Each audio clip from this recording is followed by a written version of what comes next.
इस कहानी का नाम है अकड़ू मेहमान। एक बार की बात है। एक शहर में एक सास और उसकी बहू रहती थीं। सास और बहू दोनों ही बहुत ही सादगी और नम्रता से रहती थीं और एक दूसरे का सम्मान करती थीं। उनके पति भी उनकी इज्जत करते थे और उनके साथ खुश रहते थे। एक दिन उनके घर में एक मेहमान आया जो कि उनका दूर का रिश्तेदार था। वह बहुत ही अभिमानी और अकड़ू था और उसे लगता था कि वह सबसे बेहतर है। वह सास और बहू को देखकर उनकी ताना मारने लगा और उनकी तरह रहने की बुराई करने लगा। वह उनके कपड़े, खाना, घर और रीति रिवाज को नीचा दिखाने की कोशिश करता रहा। सास और बहू ने उसकी बातों को नज़रअंदाज करते हुए उसे अच्छे से अतिथि समझकर रखा। उन्होंने उसे अपना सबसे अच्छा कमरा दिया, उसके लिए अपना सबसे अच्छा खाना बनाया और उसके साथ अपना सबसे अच्छा व्यवहार किया। वे उसे किसी भी चीज़ की कमी महसूस नहीं होने दिए और उसकी हर ज़रूरत को पूरा करने की कोशिश की। लेकिन मेहमान उनकी इन अच्छाइयों को नहीं समझा और उनके साथ बदतमीज़ी करता रहा। वह उनके खाने को फेंक देता, उनके कपड़ों को फाड़ देता, उनके घर को गंदा कर देता और उनके रीति रिवाज को हंसी उड़ाता।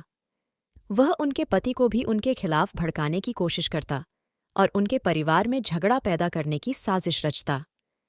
सास और बहू ने उसकी इन हरकतों को भी सहन करते रहे और उन्होंने अपने पति को भी समझाया कि वह उसकी बातों में न आए।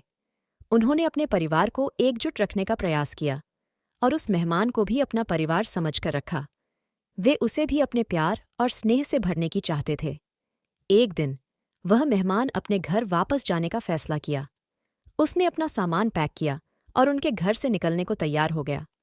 लेकिन जब वह बाहर निकला तो उसने देखा कि उसकी कार का टायर पंचर हो गया है और उसका ड्राइवर भी गायब हो गया है। उसने अपने आसपास देखा तो उसने पाया कि वहाँ कोई मदद करने वाला नहीं है और वहाँ का माहौल भी बहुत ही खतरनाक है। वह बहुत ही घबरा गया और उसने अपने घर वालों को फ़ोन करने की कोशिश की, लेकिन उसके फ़ोन में भी बैटरी खत्म हो गई थी और वह किसी से भी बात नहीं कर पाया। वह अकेला और बेबस महसूस करने लगा और उसने अपनी गलतियों का एहसास किया। वह समझ गया कि उसने जो लोग उसके लिए अच्छा चाहते थे उन्हीं के साथ बुरा व्यवहार किया है। उसने अपनी सास और बहू को याद किया और उनसे माफ़ी मांगने का मन किया। वह उनके घर वापस जाने का इरादा कर लेता है और सास बहू की माफ़ी मांगता है। अकड़ू मेहमान को उसने जो भी किया उसका उसे बहुत दुख होता है।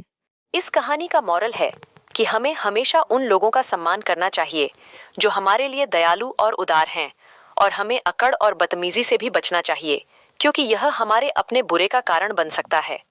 हमें हमेशा याद रखना चाहिए कि जैसा करोगे वैसा भरोगे। दोस्तों, कहानी पसंद आई हो तो लाइक, शेयर और सब्सक्राइब करना मत भूलना। बाय। मिलते हैं अगली कहानी में।